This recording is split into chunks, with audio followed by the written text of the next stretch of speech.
My mother-in-law gave a speech that humiliated me during her 50th birthday party, so I cut her off, and now my husband's family is irate. A few weeks ago, my mother-in-law asked me to plan her 50th birthday party, and I was overjoyed. She's never liked me, so I saw this as me finally receiving the acceptance I'd been craving. I put my all into the planning, even covering the cost myself. Then, on the day of the party, my mother-in-law gave a speech, starting by thanking me for organizing this wonderful party. A skill I learned at my last job before I got fired for indecent conduct with my boss.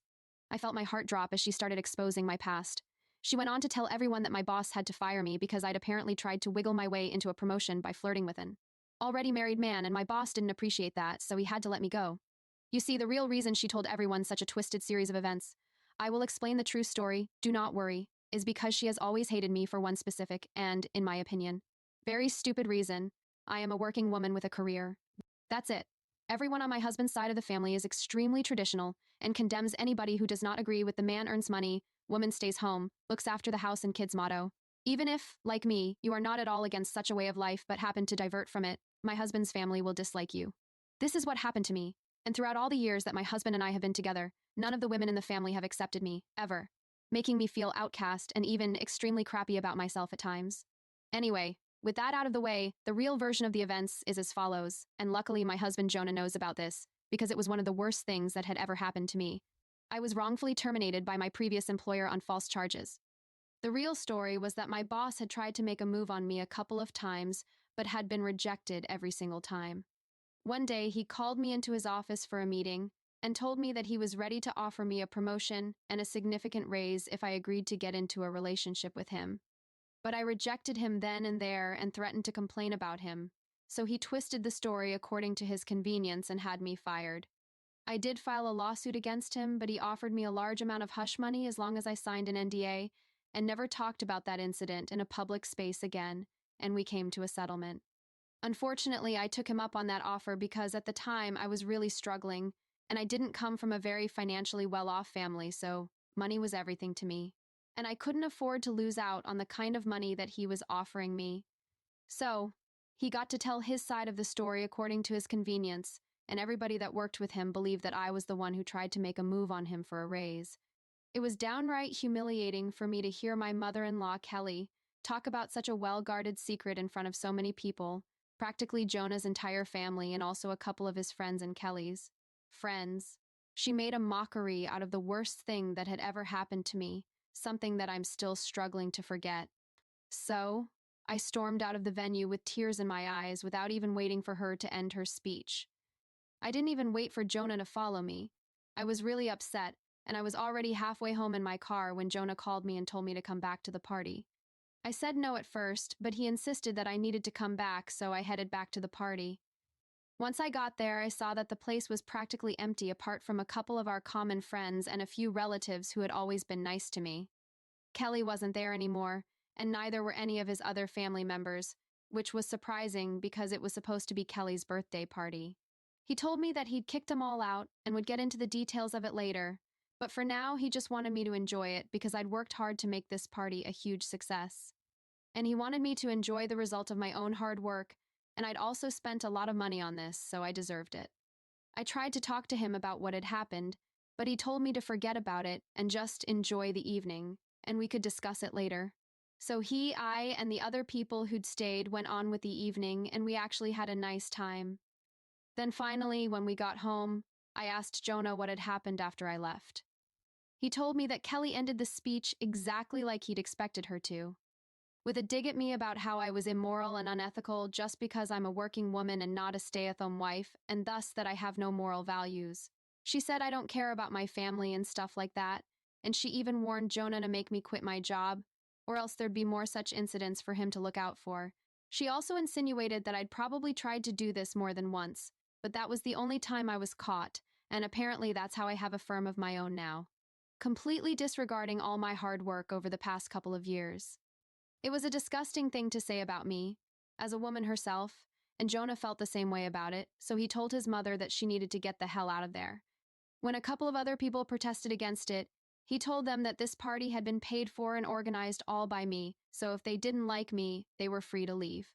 There was a lot of chaos, and Kelly refused to back down without a fight, so she kept trying to argue with him, but Jonah shut it down and had her kicked out of the party by security. who knew that he was my husband, so they did what he asked them to. Once she was removed, Once she was removed from the premises, most of the other guests pretty much followed suit, either out of awkwardness or as a form of protest, because they wanted Jonah to know that they believed Kelly was right and I was the worst. The only people who stayed were a couple of our friends and a few other relatives, who we spent the rest of the evening with. It was quite disappointing that out of a guest list that comprised almost everyone, 40 people, only 8 bothered to stay back. But I was really proud of my husband for standing up to his mother for my sake. He apologized to me for not doing it sooner because he'd always felt that she'd eventually come around.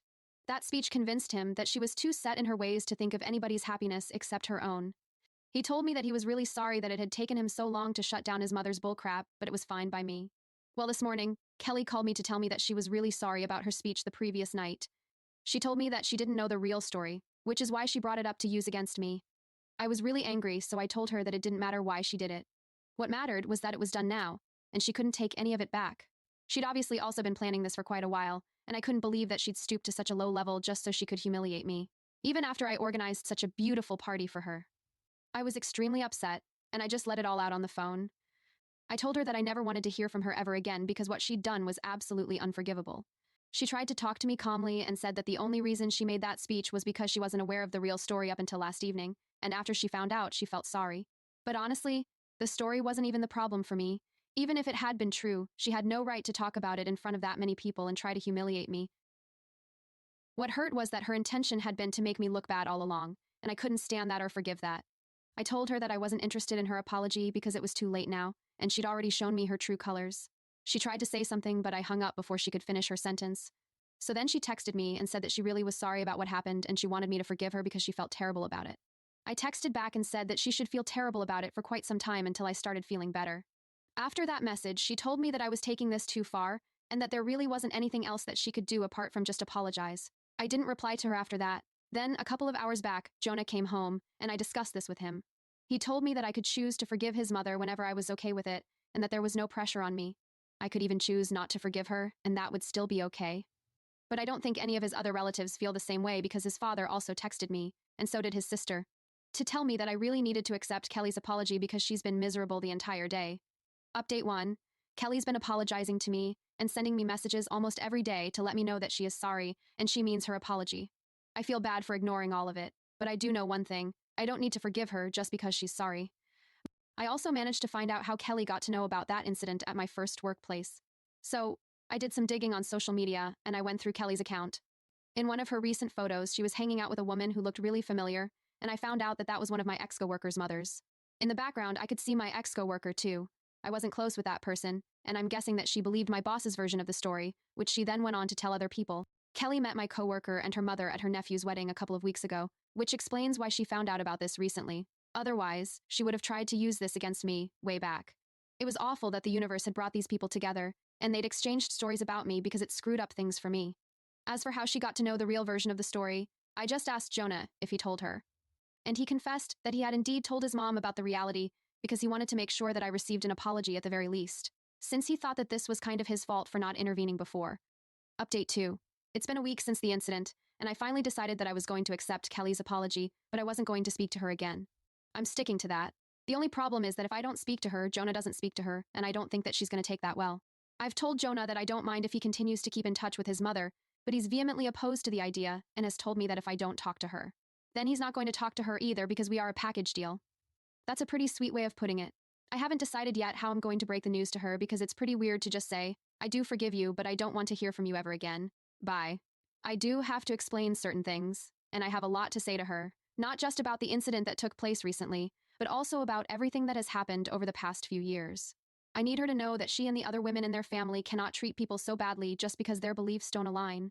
Update 3. So, I texted her and got it all off my chest. I told her that I do forgive her, but I'm not interested in having a relationship anymore, and I think it's for the best if we all stay apart for a while now. I tried to put it as politely and nicely as I could, but I did tell her that the way she and the other women of her family treated me was extremely unfair and almost made them seem like a cult that didn't allow working women or something.